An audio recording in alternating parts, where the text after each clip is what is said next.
کیا خیال ہے؟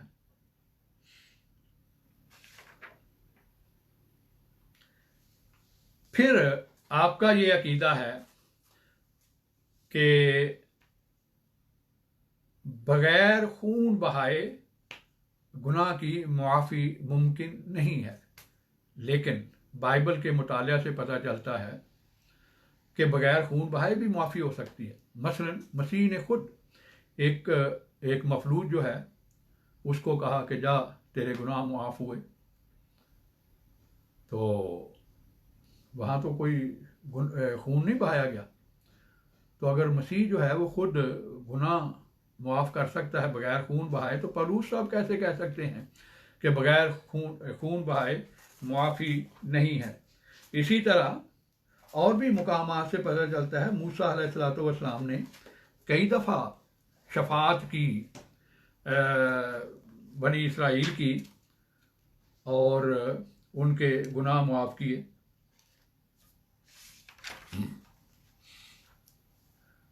مثلا زبور باب 130 اور ورس میں لکھا ہے کہ خدا تعالیٰ شفیق ہے، وہ اپنی شفقت کی وجہ سے لوگوں کے گناہ معاف کرتا ہے۔ پھر زبور باب 86 باب آیت 5، 86 آیت 15، یہاں سے بھی پتہ چلتا ہے کہ خدا تعالیٰ جو ہے وہ معاف کرنے والا ہے، اس میں بھی کوئی توبہ اور نیکی سے بھی گناہ معاف ہوتے ہیں۔ بلکہ خود مسیح نے اپنے حواریوں کو یہ تعلیم دی ہے کہ تم بھی لوگوں کے گناہ معاف کیا کرو۔ جب پطرس نے پوچھا کہ کتنی دفعہ معاف کروں، انہوں نے کہا 70 سے بھی زائد دفعہ گناہ معاف کرو۔ پھر پولوس نے بھی لکھا ہے کہ جس طرح مسیح نے ہمارے گناہ معاف کروائے ہیں، اس طرح تم بھی لوگوں کے گناہ معاف کیا کرو۔ تو مسیح نے تو اپنی جان دے کر گناہ معاف کرائے، تو اس طرح سے مراد یہ ہے کہ تم بھی اپنی جان دے کر لوگوں کے گناہ معاف کیا کرو۔ اس چیز کی بھی سمجھ نہیں آئی کہ کیا معاملہ ہے۔ ایک طرف تو خود لوگوں کو گناہ معاف کرنے کی تعلیم ہے، اور دوسری طرف کہ بغیر اس کے خون بہائے گناہ معافی نہیں ہو سکتے۔ پھر میکا کا باب 6 ہے، آیت نمبر 7 اور 8 میں ہم دیکھتے ہیں کہ کیا لکھا ہوا ہے۔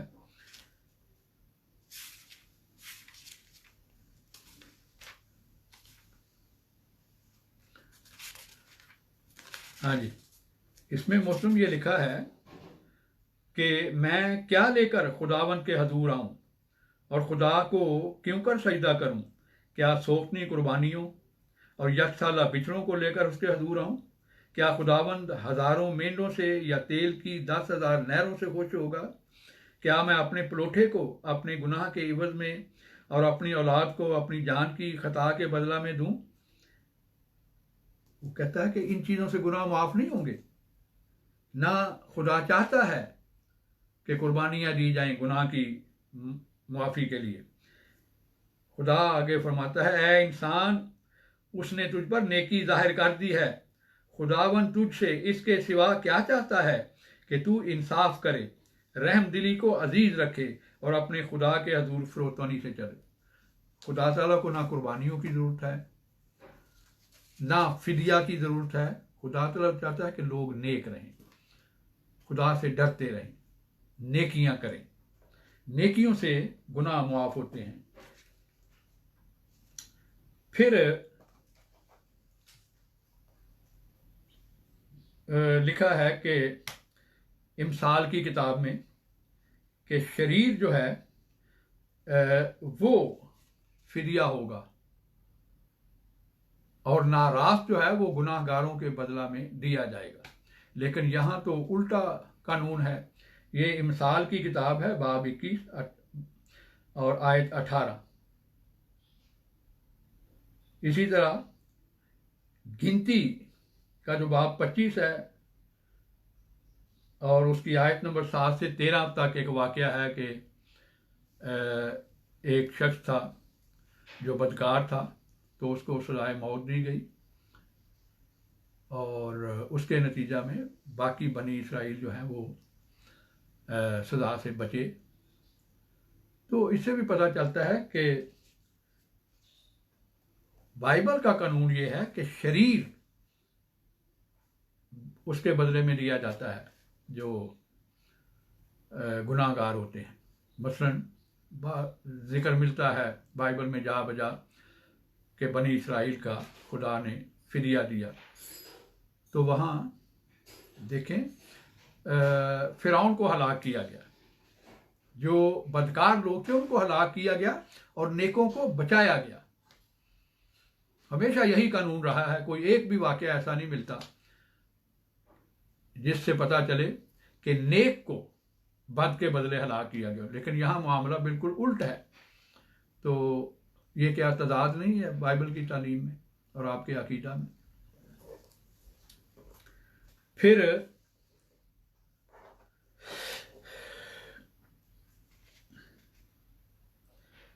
اسی وجہ سے یوحنا میں ایک واقعہ ملتا ہے کہ وہ مشورہ کر رہے تھے کہ مسیح جس کو وہ گناہ گار قرار دیتے ہیں یوحنا کی انجیل کے مطابق، اس کو قتل کر دیا جائے۔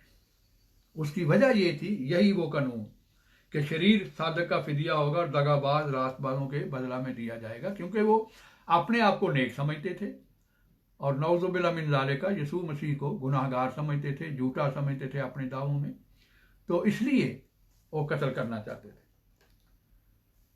تو یوحنا کی جو انجیل ہے اس کا باب 11 ہے، آیت نمبر 49 سے 50، اس میں لکھا ہے کہ قیافہ جو اس وقت ان کا سردار تھا، اس نے یہ مشورہ دیا کہ تمہارے لیے یہی بہتر ہے کہ ایک آدمی امت کے واسطے مرے، نہ کہ ساری قوم ہلاک ہو، کیونکہ وہ ایک آدمی سے مراد ہے یسوع مسیح، اس کو گناہ گار سمجھتے تھے، اور اسی اپنے عقیدہ کے مطابق جو بائبل میں بیان ہوا ہے کہ شریر جو ہے وہ صادق کا فدیہ ہوگا اور دغا باز راست بازوں کے بدلہ میں دیا جائے گا، وہ ان کو قتل کرنا چاہتے تھے۔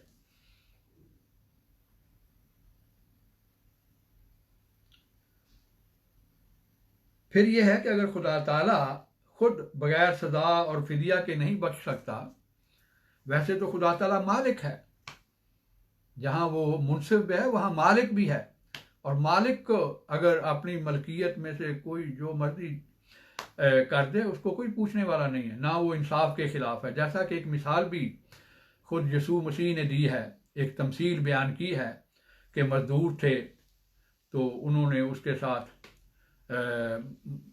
صبح کو کام کرنے والے تھے، ان کے جو مزدوری طے کی تھی ان کو دی 1 روپیہ یا 2 روپیہ، پھر جو دوپہر کے آئے کام کرنے والے ان کو بھی جتنا ان سے وعدہ کیا گیا تھا اتنی مزدوری دی، اور پھر جو شام کے وقت آئے تھے ان کو بھی سے بھی کام لیا، لیکن پہلوں سے بہت کم، اور ان کو مزدوری ان کے برابر دی۔ تو لوگوں نے اعتراض کیا کہ ہم نے بھی اتنا کام کیا ہے، ہم کو بھی اتنی مزدوری، انہوں نے بھی اتنا ہی کام کیا ہے، ان کو بھی اتنی مزدوری، انہوں نے بہت کہا یہ بے انصافی نہیں ہے۔ تو خدا تعالیٰ کا وہاں تمثیل میں یہ جواب یہ ہے کہ تمہارے ساتھ جو طے کی گئی تھی مزدوری وہ دے دی گئی ہے، اب میرا مال ہے، میں کسی کو زیادہ دوں کم دوں، آپ اعتراض نہیں کر سکتے، آپ کو جو طے کی گئی تھی مزدوری وہ۔ اس سے پتہ چلتا ہے کہ خدا تعالیٰ بحیثیت مالک کے جس کو چاہے بخش دے، اور یسوع مسیح کی مثال بھی ہے کہ بائبل میں بیان ہوئی ہے نیو ٹیسٹمنٹ میں کہ اس نے ایک جو مفلوج تھا اس کے گناہ بخشے، تو اس میں کون سی انصاف سے کام لیا؟ کیوں اس کو سزا نہیں دی؟ بخشتی ہے نا گناہ آپ کے عقیدہ کے مطابق، ایک تو وہاں خون نہیں بہایا گیا، اور دوسرے یہ کہ انصاف کا تقاضا تھا، پھر اس کو سزا دی جاتی، لیکن کوئی سزا نہیں دی، اس کے گناہ بخش دیے۔ تو اگر یسوع مسیح بخش سکتا ہے تو خدا تعالیٰ کیوں نہیں بخش سکتا کسی گناہ؟ اس میں کون سی ایسی انصاف کے خلاف تعلیم ہے؟ پھر ایک اور بات ہے، سوال یہ ہے کہ جو فدیہ ادا کیا ہے یسوع مسیح نے، اس کی آپ کے عقیدہ کے مطابق 2 حیثیتیں ہیں، ایک خدا کی حیثیت اور ایک انسان کی حیثیت. کس حیثیت سے اس نے یہ فدیہ دیا؟ جو جان قربان کی گئی تھی وہ خدا تعالیٰ مرا تھا یا انسان مرا تھا؟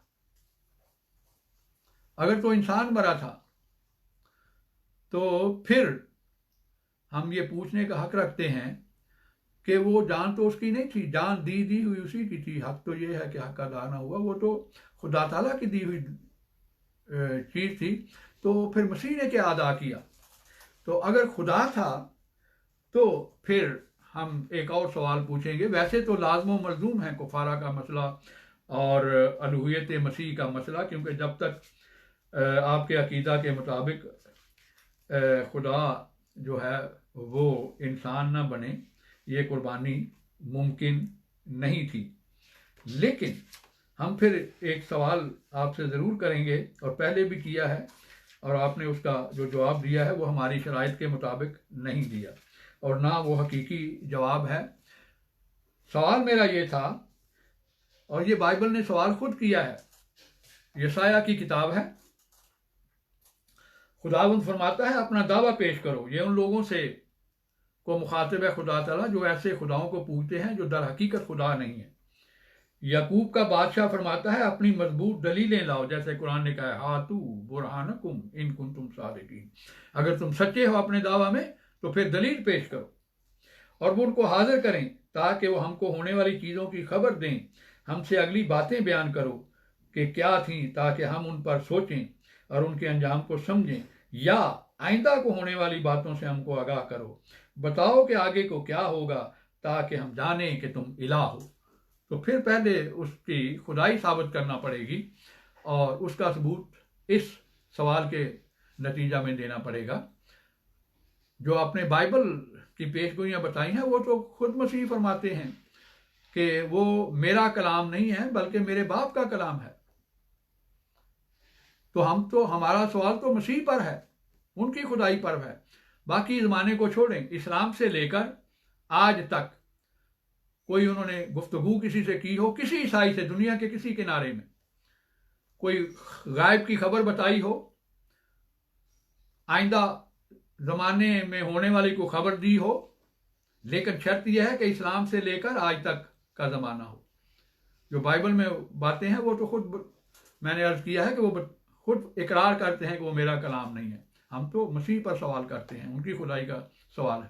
تو پلیز بتائیں کہ کیا خبر دی تاکہ ہم جانیں کہ وہ واقعی غائب کا علم رکھتے ہیں، کیونکہ خدا کے کلام کے مطابق قرآن اور بائبل دونوں میں یہ اس بات پر متفق ہیں کہ غائب کا علم سوائے خدا کے کوئی نہیں جانتا.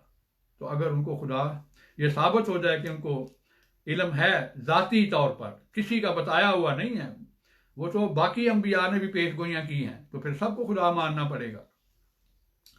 تو محترم بتائیں کہ ان کی خدائی کا اس سوال کے نتیجہ میں کیا ثبوت ہے آپ کے پاس. آگے چلتے ہیں.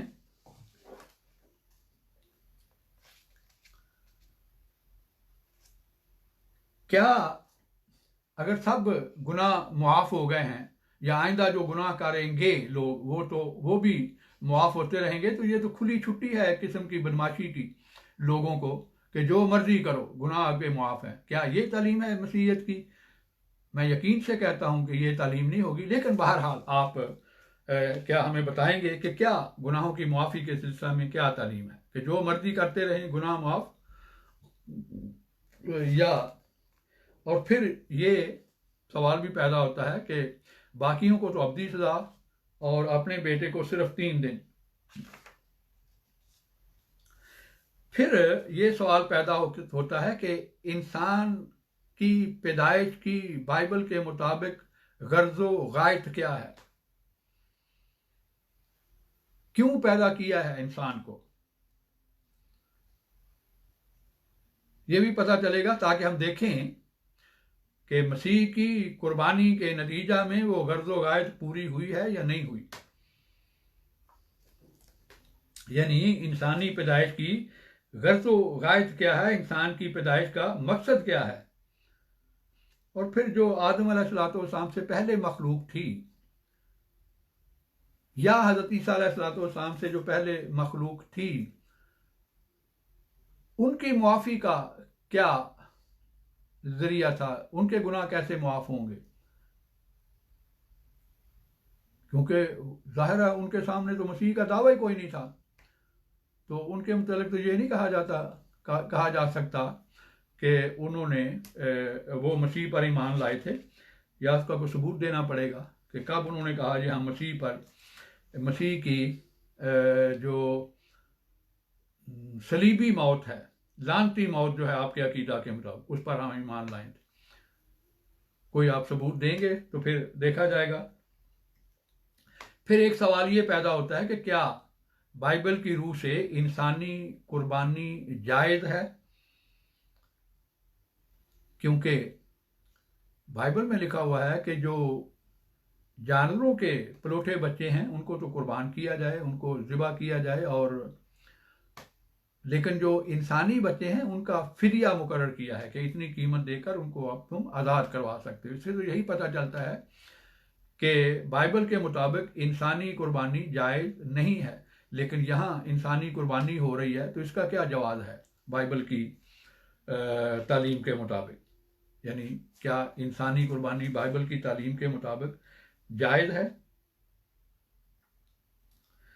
پھر جو غیر مسیحی مذہب کے پیروکار ہیں ان کے خلاف اگر کسی نے کوئی جرم کیا ہو تو کیا وہ بھی معاف ہے سب گناہ، بغیر ان کا معاوضہ دیے، بغیر ان کا جو ہے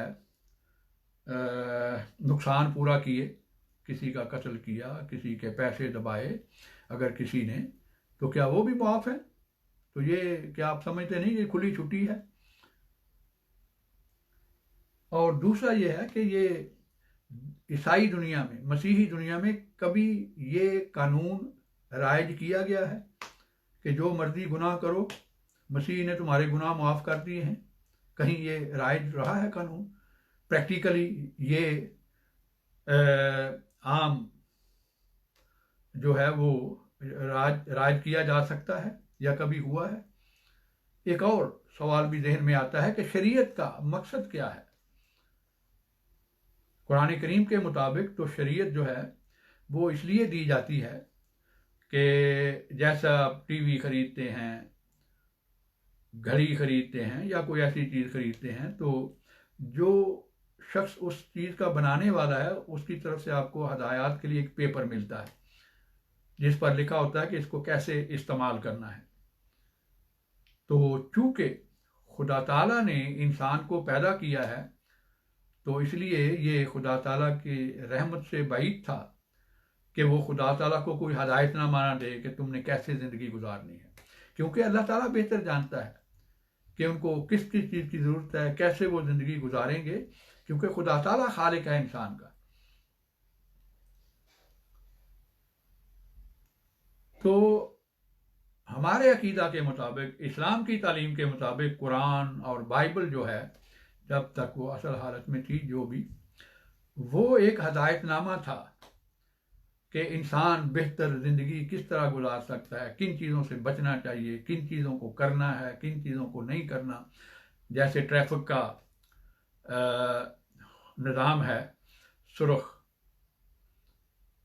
سبز اور پیلی لائٹ ہوتی ہے، کب چلنا ہے، کب رکنا ہے، یہ سارے اس میں ہم اس کی پابندی کریں گے تبھی ہم حادثات سے بچ سکیں گے۔ وہ ہمارے تو قرآن کریم کی تعلیم اور بائبل کی تعلیم جو ہے وہ اسی لیے دی گئی، باقی شریعتیں بھی، کہ انسان جو ہے اس میں ان کی بہتری تھی، وہ خود تو نہیں جان سکتا کہ کیا میرے لیے بہتر ہے اور کیا میرے لیے نقصان دہ ہے، تو خدا تعالیٰ نے خود ایک ہدایت نامہ بھی ساتھ دیا کہ تم نے انسانوں نے زندگی کیسے گزارنی ہے۔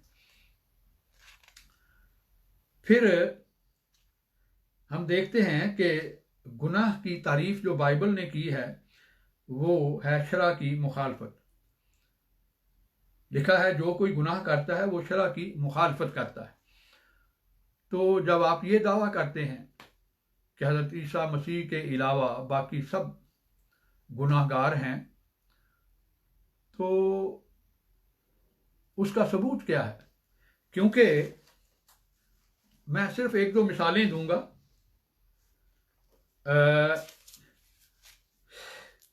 پیدائش کی کتاب میں لکھا ہے باب 26 آیت نمبر 5،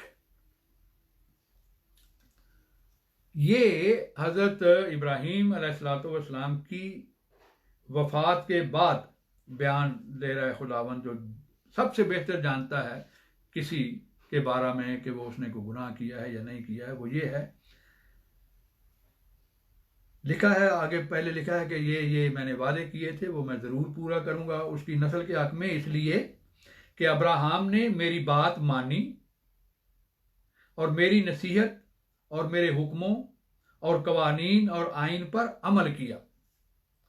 دوبارہ پڑھ دیتا، باب 26 آیت نمبر 5، ابراہم نے میری بات مانی، میری نصیحت اور میرے حکموں اور قوانین اور آئین پر عمل کیا۔ دیکھیں یہاں خدا تعالیٰ کا اقرار موجود ہے کہ ابراہیم نے کبھی بھی خدا تعالیٰ کے کسی حکم کی خلاف ورزی نہیں کی، تو آپ کیسے کہہ سکتے ہیں کہ مسیح کے علاوہ کوئی گناہ گار نہیں ہے؟ دوسرا یہ کہ مسیح کو آپ کیسے کہہ سکتے ہیں کہ وہ گناہ گار نہیں؟ اسی کے مطابق لکھا ہے جو کوئی گناہ کرتا ہے وہ شرع کی مخالفت کرتا ہے، اور موسوی شریعت میں جس کے بارے میں خود مسیح نے فرمایا ہے کہ کوئی اگر میں موسیٰ کی شریعت کو منسوخ کرنے نہیں بلکہ پورا کرنے آیا ہوں، اور جو کوئی ان میں سے چھوٹے حکم پر عمل نہیں کرے گا یا اس کے خلاف تعلیم دے گا وہ خدا کی بادشاہی میں داخل نہیں ہو سکتا، یعنی وہ گناہ گار ہے۔ اور مسیح کے متعلق خود بائبل کی گواہی موجود ہے، متی باب 12 آیت نمبر 46 میں لکھا ہے کہ اس کی ماں اور بھائی باہر کھڑے تھے اور اس سے بات کرنا چاہتے تھے۔ کسی نے اس سے کہا، دیکھ تیری ماں اور تیرے بھائی باہر کھڑے ہیں اور تجھ سے بات کرنا چاہتے ہیں۔ اس نے خبر دینے والے کو جواب میں کہا، کون ہے میری ماں اور کون ہے میرے بھائی؟ اور اپنے شاگردوں کی طرف ہاتھ بڑھا کر کہا، دیکھو میری ماں اور میرے بھائی یہ ہیں، کیونکہ جو کوئی میرے آسمانی باپ کی مرضی پر چلے وہی میرا بھائی ہے اور میری بہن اور ماں ہے۔ تو اس سے پتہ چلتا ہے کہ جو موسوی شریعت کا قانون ہے کہ اپنے ماں باپ کی عزت کرو، یسوع مسیح نے بائبل کے اپنے بیان کے مطابق اس کے خلاف عمل کیا اور اپنی والدہ کی خواہش کو پورا نہیں کیا۔ یہ کہاں کی عزت ہے کہ باپ والدہ ملنا چاہتی ہے بیٹے کو اور بیٹا کہتا ہے نہیں میں نہیں ملنا چاہتا؟ وجہ یہ ہے کہ وہ میرے آسمانی باپ کی مرضی پر نہیں چلتے۔ اس سے یہ بھی نتیجہ نکلتا ہے کہ نعوذ باللہ من ذالک ان کی والدہ ان پر ایمان نہیں لائی تھی۔ تو خاص طور پر قرآن نے اس بات کی تردید کی ہے، دونوں باتوں کی، اس بات کی بھی کہ وہ ایمان نہیں لائی تھی، لکھا ہے کہ ان کی والدہ صدیقہ تھی، ان کی تصدیق کرنے والی تھی،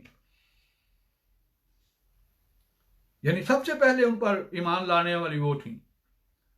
اور دوسرا یہ کہ کہا ہے کہ وہ اپنی والدہ کے نافرمان نہیں تھے بلکہ ان کے تابع دار تھے۔ دیکھیں بائبل تو ان پر ان کے ذمہ گناہ لگاتی ہے، تو وہ پھر وہ بھی گناہ گار سے وہ کیسے یہ فدیہ دے سکتے ہیں آپ کے عقیدہ کے مطابق؟ کیا بائبل کی یہ تعلیم نہیں ہے کہ ماں باپ کی عزت کرو؟ کیا ماں کی خواہش کو پوری نہ کرنا یہ ان کی عزت کرنا ہے؟ تو اس طرح تو وہ خود بھی اقرار کرتے ہیں کہ مجھے نیک مت کہو، نیک صرف ایک ہے یعنی خدا تعالیٰ۔ تو وہ تو خود اس بات کا اظہار کر رہے ہیں کہ میں نیک نہیں ہوں۔ اور عملی طور پر جیسے کہ میں نے بتایا ہے، متی کی انجیل سے پتہ چلتا ہے کہ انہوں نے خدا تعالیٰ نے جو موسیٰ کے ذریعہ شریعت دی تھی اس کی بھی ایک حکم کی خلاف ورزی کی۔ تو اس سے بھی پتہ چلتا ہے کہ وہ بے گناہ نہیں تھے، اس لیے وہ یہ فدیہ کیسے دے سکتے ہیں؟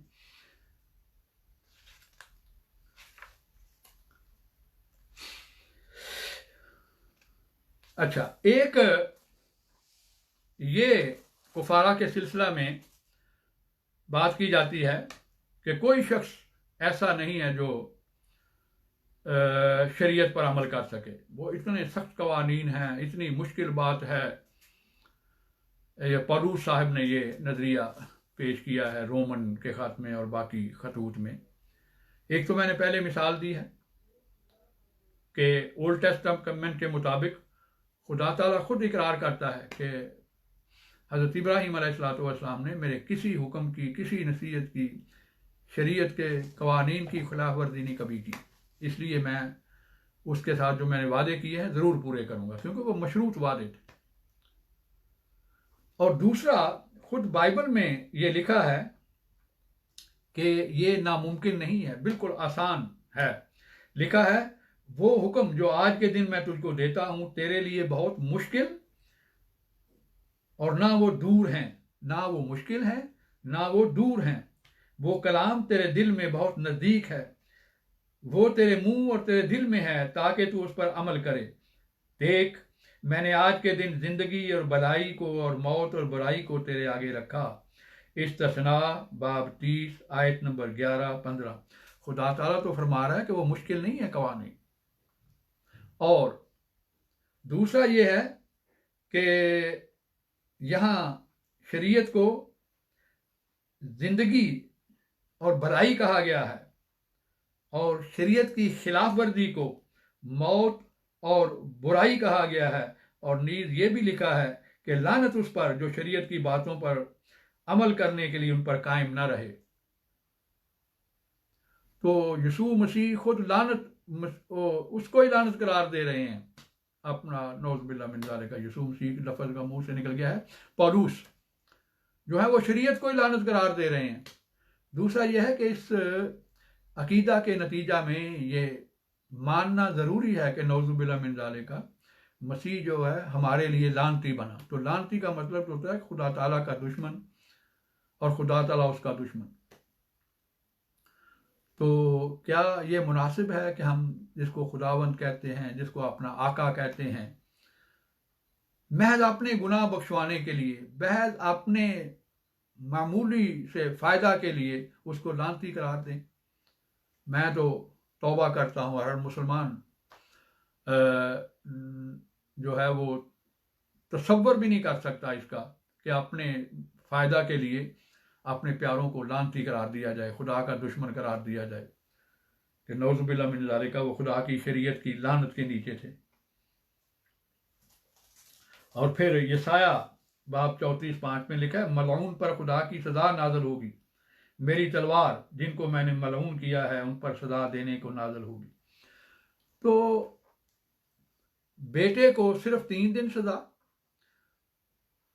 اور باقی دنیا کو ابدی سزا، یہ کہاں کا انصاف ہے؟ اس کا بھی محترم امید ہے آپ کی طرف سے کوئی جواب ملے گا.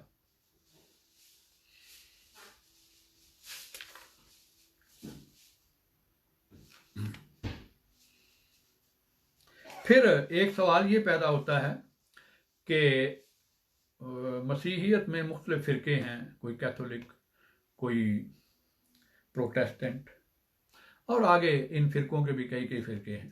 تو کیا جو مسیح پر ایمان لانے کے نتیجہ میں گناہوں کی معافی ملی ہے وہ صرف آپ کے ہم عقیدہ لوگوں کو ملے گی، یا باقی جو مسیحی حضرات ہیں ان کو بھی وہ سب اس میں برابر کے شریک ہیں؟